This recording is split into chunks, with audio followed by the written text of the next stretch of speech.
welcome, ladies and gentlemen, to a new episode of Today's Youth. And today we're glad to be joined here at the studio by Toqa Taher. She's a graduate of geophysics and she has a very special interest in nature. She will tell us more about her interest in mountain climbing and hiking and also a lot of other sports that she practices. Hello and welcome, Toqa. Thank you, Naveen, for having me. Toqa, you have a very special interest in mountain climbing, in hiking, in nature. Tell me more about this interest. My interest in nature basically started when I was young, when I was 18 years old. I loved the fact of being in nature and outside the city life, communicating more with the real life. So I started digging more into nature and exploring more.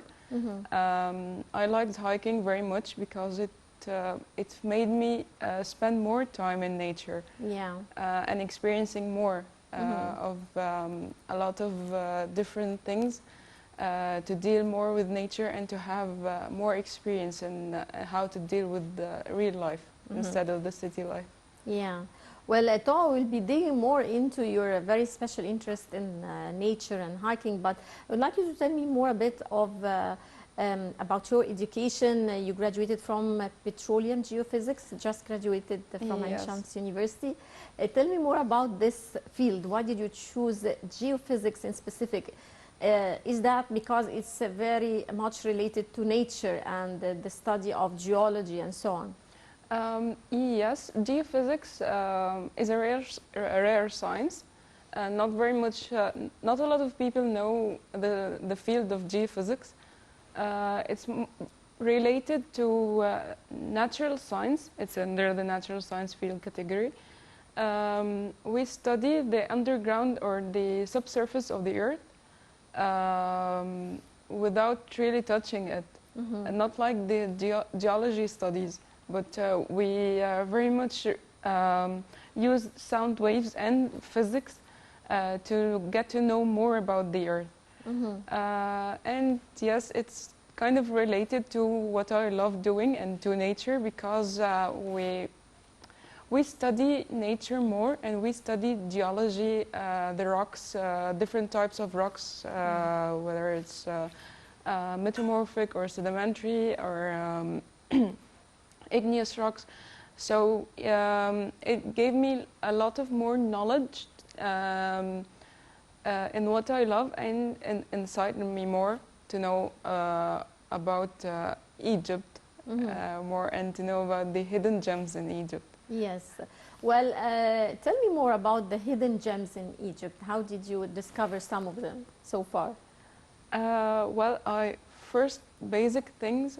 I got to know that there are different geography in Egypt. Okay, so when I hike or when I choose a place to spend more time in it, I choose based on the geology or the geographic nature of Egypt.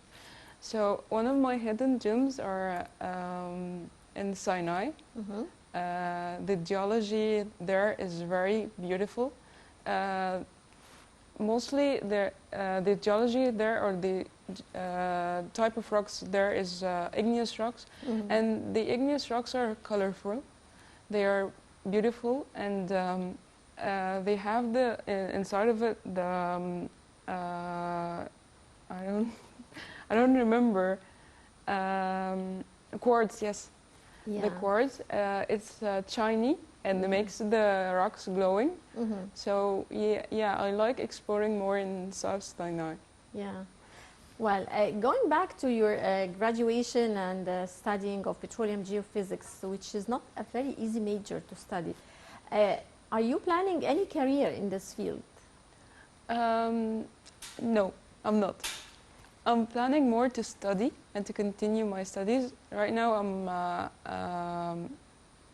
I'm planning to take a diploma in geology to continue to study based on what I love, since I love geology very much, and studying physics and astrophysics as a side. Did you ever work since you graduated? Yes, I worked in retail for 3 months, but I didn't like the routine, the life routine of the city, and it stopped me from doing what I love. Mm-hmm. It stopped me from traveling, from playing sports, from doing anything. Just I have to work and run in my life to achieve the working goals.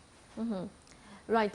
Since a very young age, you started your love for nature and you started your adventure life. Tell me at what age and what were your first steps? I started when I was 18 Mm-hmm. to travel and to climb mountains. My first mountain was Mount El Banat in Sinai. It was very easy, suitable for beginners, and it was adequate for me to experience something for the first time. I liked the idea and started to dig more into this field. Studied a lot, gained a lot of experience to what I have to wear, what I have to pack in my backpack. And after that, I traveled more and climbed a lot of mountains. Climbed almost 18 mountains in 2.5 years. Right. And I've known now to be I've been known to be the youngest Egyptian female to climb 18 mountains, and Shaib al-Banat was one of them. Shaib al-Banat is the hardest mountain in Egypt. It's in the Red Sea Mountains, between Hurghada and Safaga. So yeah, it was one of the best experiences I've ever had in my life. It is, yes, the hardest mountain in Egypt, but the climate or the circumstances there is really hard, but it's doable. Since I've done it and I'm the youngest female to do it, yeah, it's doable. It's doable. Yes. Tell me, when did you start practicing sports in life? I mean, you started mountain climbing at the age of 18, but when did you start practicing sports? Well, since a really young age, I think elementary school, my mother used to take me to the sporting club to try swimming. I tried basketball, tried a lot of stuff. And as a teenager, I tried speed skating, lately marathon running, horse riding, tennis, diving. So I've been trying a lot of stuff, but mainly doing a sport or something like mountain climbing needs the person to be fit enough, Yes, or doing sports regularly. So I recommend people to start doing sports in their life. It's really not common in Egypt. Yes, and at an early age, of course. Of course, yes. Right. What does it take to be a good mountain climber, in your opinion? Well, from my opinion, I take the mental health to be number one, and to be mentally ready to do to take the decision to do so. So one must be mentally able, or mentally he's ready to do so, and after that he must do sports. He must practice regularly. So yeah, when someone is trying to or planning to climb a mountain, for example, next month, starting from today, he must be maybe running or walking long distances to practice more and to have a fun hike, or a fun hike to the mountain, not struggling all the way up. Right. Toqa, tell me, who supported you in mountain climbing? I mean, was it your mom, your family, your friends? Who gave you the courage and support at the beginning? Well, my number one fan is my mom. Yeah. She supports me very much. But also, I should say that my professors in my college were really supportive. They supported me from day one. And since it was a really not easy major, and it's well known that the professors in Ain Shams University are harsh and not easygoing, but trust me, they're not. They are very, very welcoming, and they supported me very much. They even were flexible with my schedules and exams. Sometimes I had a hike, or I had a marathon at the same time of a final exam or a midterm. So they postponed it, or they rescheduled it just for me. So they were all supportive. Great, great to know. So, well, let's just go for a short break, and we'll be right back.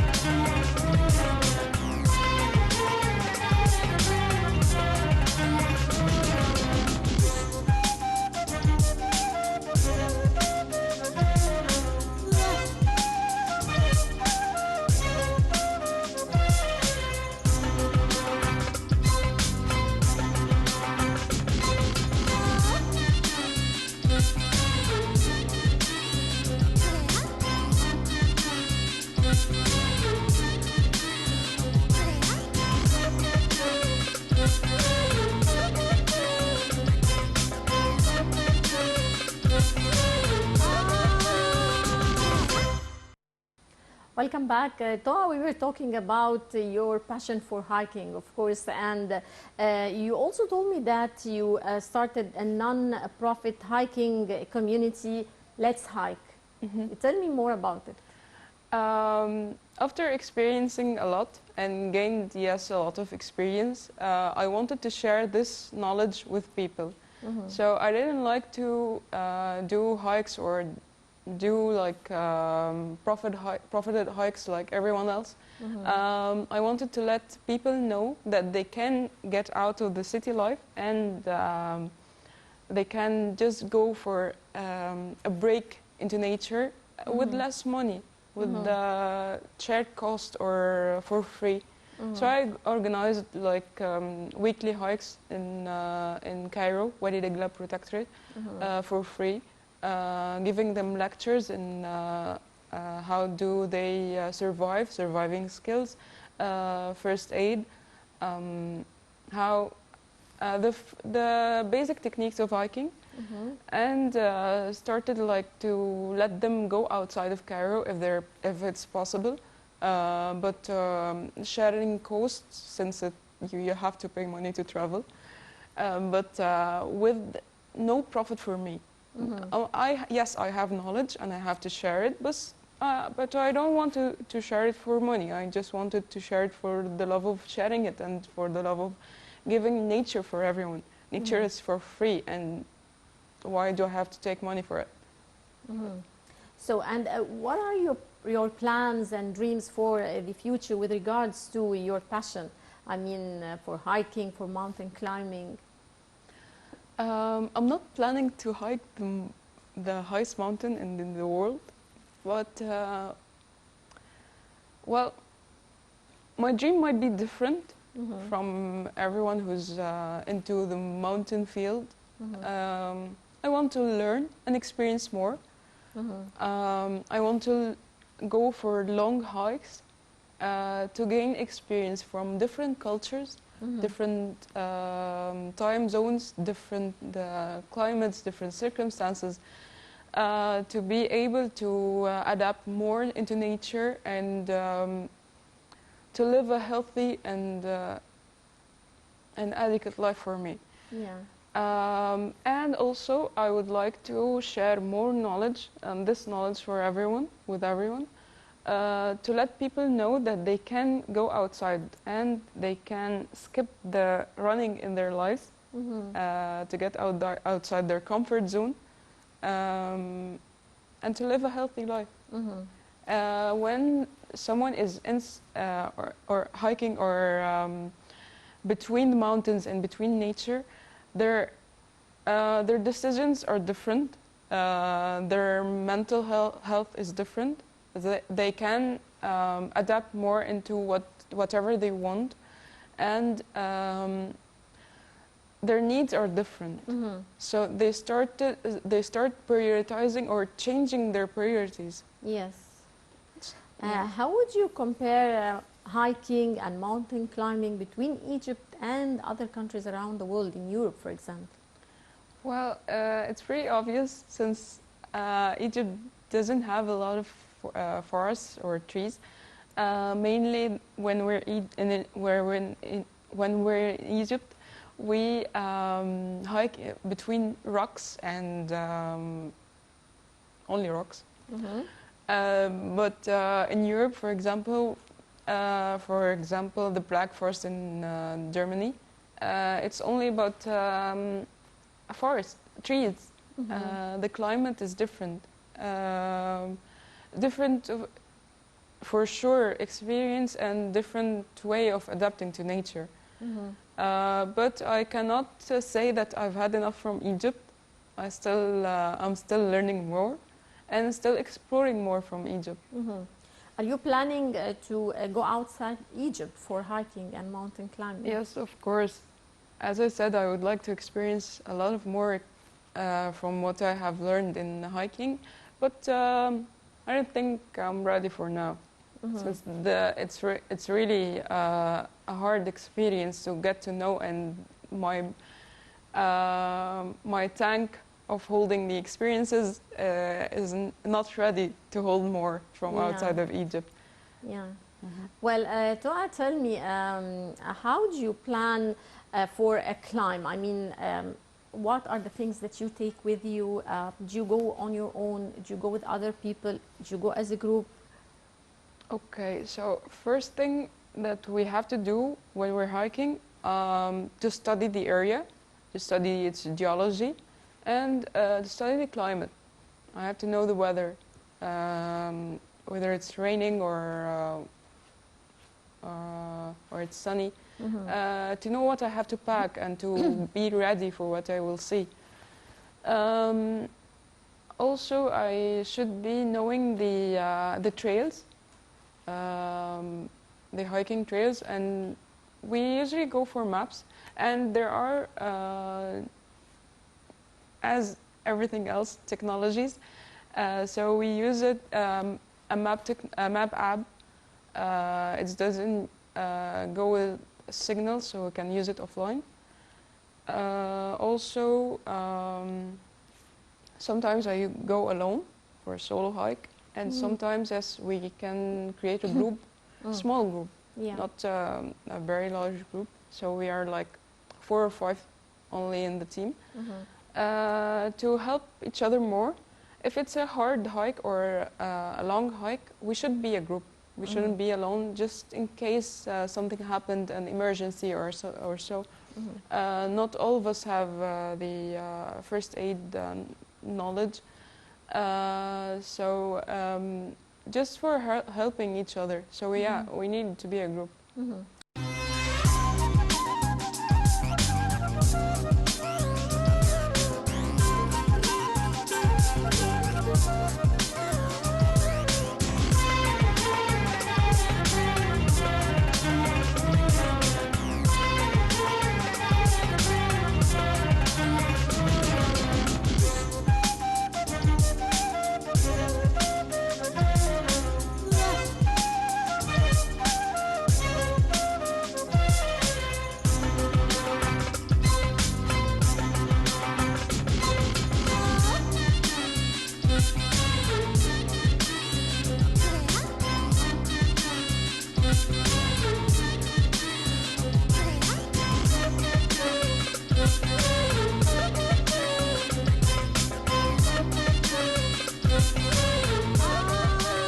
What are the tools that you take with you? And of course, I mean, do you take food or water? It's definitely water.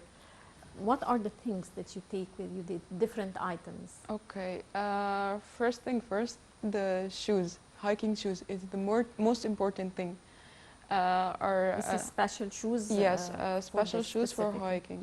Yeah. It's kind of sticky, Yeah. so we It's don't not slip slippery. it. Yes, Yeah. and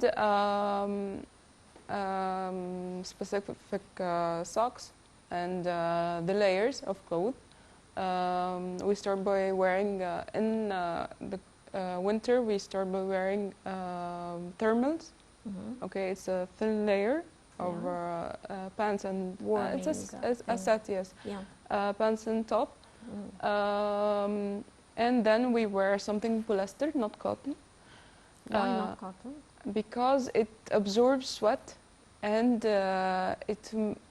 it will not make me comfortable while I'm hiking or while I'm sleeping. And in winter, it will make me more cold. Yeah. If the normal weather is like 5 degrees Celsius, and I'm wearing cotton and I got sweat in it, You will feel the cold. I will feel the cold more, and I Yeah. will feel like it's like -5, Yeah. not 5. So, also specific jackets. So we wear like fiber jackets and down jackets. It's really a light Mm-hmm. and not heavy to carry. So it's foldable also. You can fold it to be like that. Yeah. Also, we need torches, compass, specific backpack, not a normal school backpack. Mm. Food and water. Yes, water. Of course, food. We usually go for carbs and proteins Yes. to give us power and to make us energized. Mm-hmm. Energy bars and protein bars, tuna. Mm-hmm. Nuts is very important. Why specifically nuts? It gives us power. It gives energy. Yes, it gives energy. Yeah. Any type, a specific type of yes. nuts, or just Any type of nuts. okay? We don't recommend milk. Milk. Yes. Why? Because sometimes it doesn't make us feel comfortable and hurts stomach a lot. Mm-hmm. So and water is very important, depending on the type of hike you're doing. So you can carry up to 3 liters of water per day. So if you're hiking 2 days, you have to carry 6 liters. Okay. And depending if you're gonna find water Source around. a source, yes, on around on your way, on your path. exactly, it's gonna make it easier to carry water in your backpack. I think that's all. Mm-hmm. Toqa, you definitely experienced a lot of obstacles. You passed through a lot of obstacles throughout your journey. How do you overcome obstacles, and how far is your persistence and perseverance to achieve your goals? Okay. Well, I've experienced a lot of obstacles, and definitely I've learned from them. But what I have, or what I usually put in mind, that I have to adapt. Okay. I have to solve it fast or move fast, and I don't have to panic. If I panicked, I will ruin everything. So experiencing a lot of obstacles made me calm in real life, in city life. It made me know how to deal with everything, and to know and realize that everything else is just simple, and we can solve everything. Just give it its space.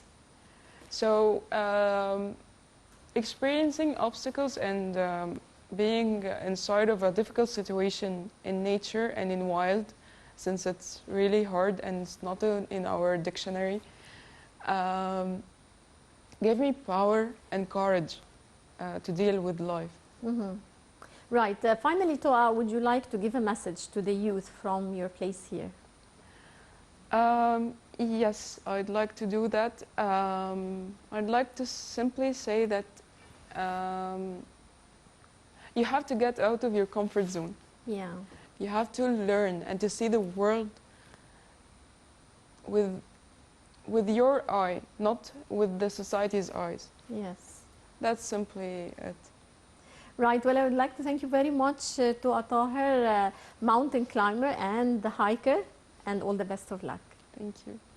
Dear viewers, that brings us to the end of this edition of Today's Youth. Many thanks for watching, and stay tuned for more coming up here on Now TV International.